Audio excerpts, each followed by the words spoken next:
I also had a question about the past life stuff. We already kind of dove into past lives. You know that I don't really work with the concept of past lives. I feel that it's all happening now and we're just tuning into different frequencies.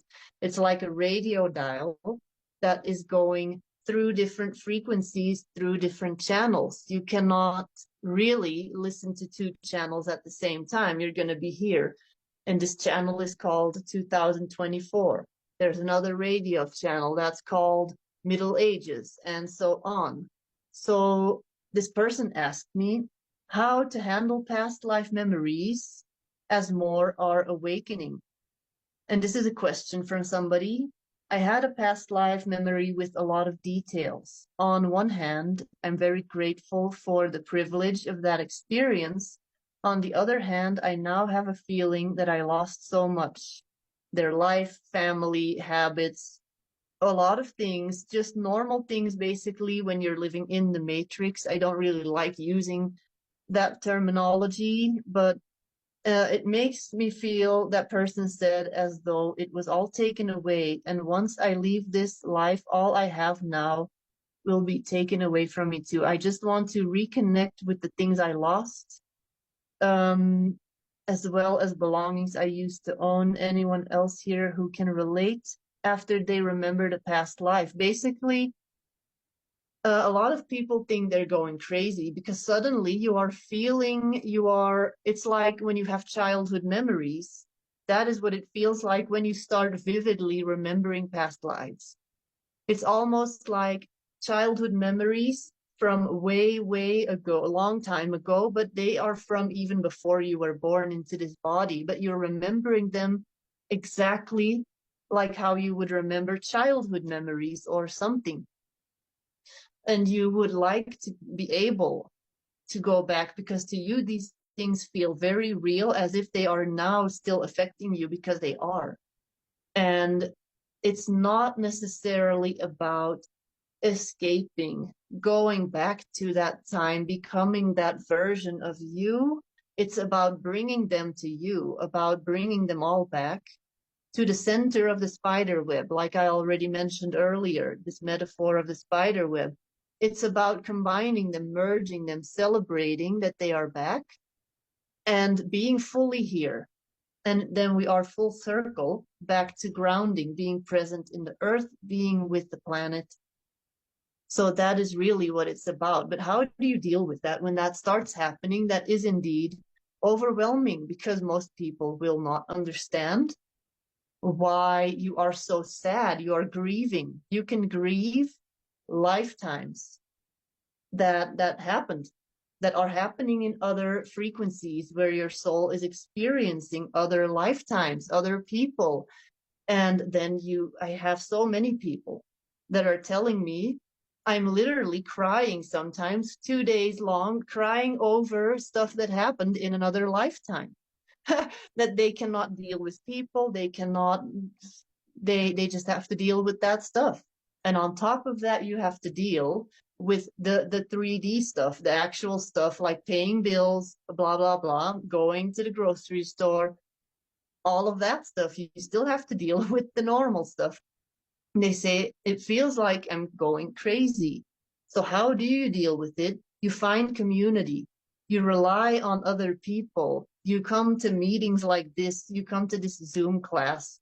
I share akashic stories regularly from readings that I do, to basically help people with this, to help people see what the end result can be. These things come up for you to help you integrate them so that you can use them as a strength. And you're going to have to go through the healing process first. There's going to be some unresolved stuff from other incarnations that are going to come up.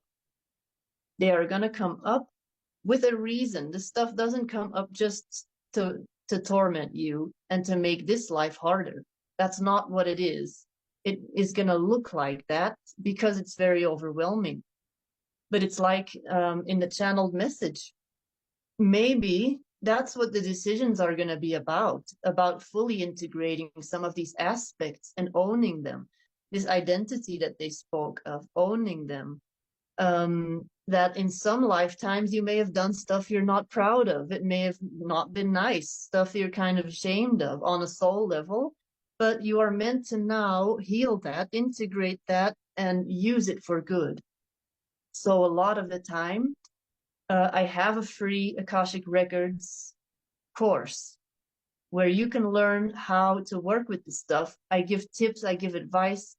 Check it out definitely if you have not yet. So it is all happening. It is normal. It is very normal for this stuff to happen, is also what I want to say. This is very normal stuff that is happening more and more. What do you do when you start remembering other incarnations where you were in a completely different culture? Let's say, for instance, you were an African person and you were part of a tribe over there, and you start really remembering their practices, their rituals, or whatever, or you were a Native American and now you're a white person, or you're an Asian person, or whatever, and you feel really drawn to working with these practices, but you are kind of afraid that you are then appropriating their culture. And so this person asked me, when is it appropriate to start studying other cultures, indigenous practices, and is it okay? And I think the more and more that we remember and that we want to really, from a place of respect, study these other cultures, that we should be able to do this. Because there's a reason why you are remembering. There's a reason why your soul is unlocking this specific information from this incarnation somewhere completely different, so that you can benefit from it again. That's why I always refer to this spider web, this multidimensional spider web.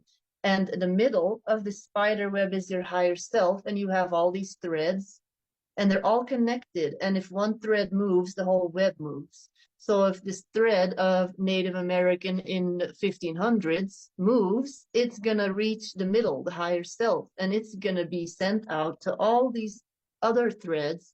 And there's a thread here in 2024 that is you, and you are seeing, you are reliving, you are very drawn to these practices. So look into them, but approach them with respect.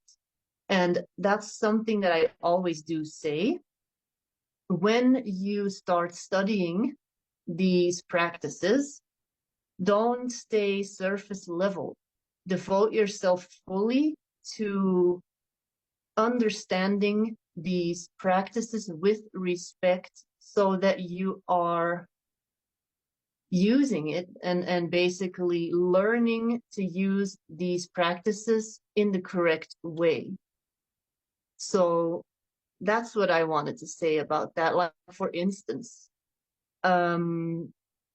I work with a lot of Hebrew and Aramaic in my work.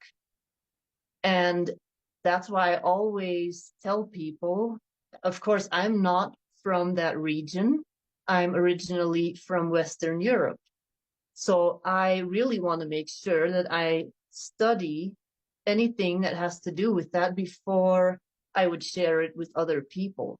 But if it's for your own personal use, I would say definitely dive into it, experiment with it, and keep on studying, keep on refining that knowledge.